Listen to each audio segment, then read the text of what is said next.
অহংকার পতনের মূল। নক্ষত্রেরও পতন হয়, সাকিবেরও হয়েছে। 10 মাস আগের করা অহংকারে ডুবেছেন সাকিব। একের পর এক ঘটনায় মাঠের বাইরে সাকিব জন্ম দিয়েছেন নানান আপত্তিকর ঘটনা। যা কেউ আশা করেনি তাও হয়েছে। তবে আর কি, ভেসে উঠছে সেই পুরনো কথা, যেখানে সাকিব কিছুটা অহংকার নিয়েই কথা বলেছিলেন। তামিম ইকবাল প্রসঙ্গ নিয়ে সাকিব যা বলেছেন তাতে সমালোচনার তীর সাকিবের দিকে বারবার তাক করা হয়েছে। সেপ্টেম্বর 2023 থেকে June 2024 Shakib Al Hasan the number 1 থেকে হয়েছেন 5 সেরার একজন, তাও টপ 5-এর তলানিতে। এক যুগ ধরে রাজত্ব করা সাকিবের রাজ্য হারানোর খবর কে না জানে। জানে সাকিবের সে কথাও। হাসি মুখে সাকিবের কিছুটা গরিমা করে বলা কথাগুলো শুনেছে মানুষ।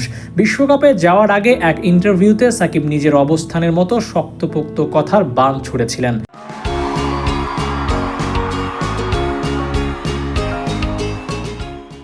কষ্ট পেয়েছিল দেশের অনেক ভক্ত, তাতে কি? স্ট্রেট ফরওয়ার্ড সাকিব বরাবর এভাবেই কথা বলেন। কিন্তু সাকিবের সে কথা তার জন্য বুমেরাং হয়ে ফিরে এসেছে। নাম্বার 1 অলরাউন্ডার থেকে নাম্বার 5-এ চলে এসেছেন সাকিব। পতন নাকি অবনতি যাই বলেন, সাকিবের এই ডাউনফল আলোচনার অংশ তো বটেই।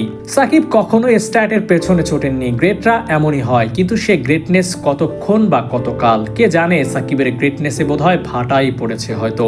স্ট্যাট সাকিবকে নাম্বার 1 অলরাউন্ডারের কোটা থেকে বিদায় বলেছে। মাঠের পারফরমেন্সও আল হাসানের হয়ে কথা বলছে না। ব্যাট হাতে স্ট্রাগল করলেও সাকিব বল হাতে নাকি বরাবরই সেরা। কিন্তু কই, এখন তো সেই সাকিবেরও দেখা নেই যে সাকিব সমান তালে ব্যাটে বলে খেলতেন। ব্যাটে না হলে বলে তো নিশ্চয়ই পুষিয়ে দিতেন।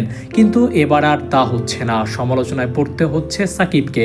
নিন্দুকরা টেনে আনছেন সাকিবের সেই ইন্টারভিউ, যেখানে সাকিব স্পষ্ট করে বলেছেন 6 মাসের মধ্যে দুজন ওপেনার সাকিব তৈরি করবেন বা দুজন ওপেনার তৈরি হবে। কিন্তু সেই কথার পর একটা বিশ্বকাপ কেটেছে 10 মাস, সাকিবের সেই দুজন ওপেনার পাওয়া যায়নি। বোধহয় একজনের দেখা মিলেছে, তানজিদ তামিমের পর আর কাউকেই পাওয়া যায়নি। স্পষ্ট হয়েছে সাকিবের সে কথাও টেকেনি। তাতে কি, সব মুখরোচক কথায় ভক্তরা সেদিন ভালোই খুশি হয়েছিল। কিন্তু এবার সেই ভক্তরাই সাকিবকে নিয়ে হতাশ হচ্ছে। সাকিব নিজেও হতাশ হয়েছেন কিনা কে জানে।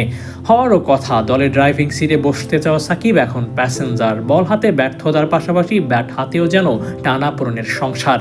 সাকিবকে আর আগের রূপে দেখতে চাওয়া স্বপ্নই বলা চলে। স্বপ্ন সাকিব অনেকবার সত্যি করেছেন, এবারও পারবেন কিনা কে জানে।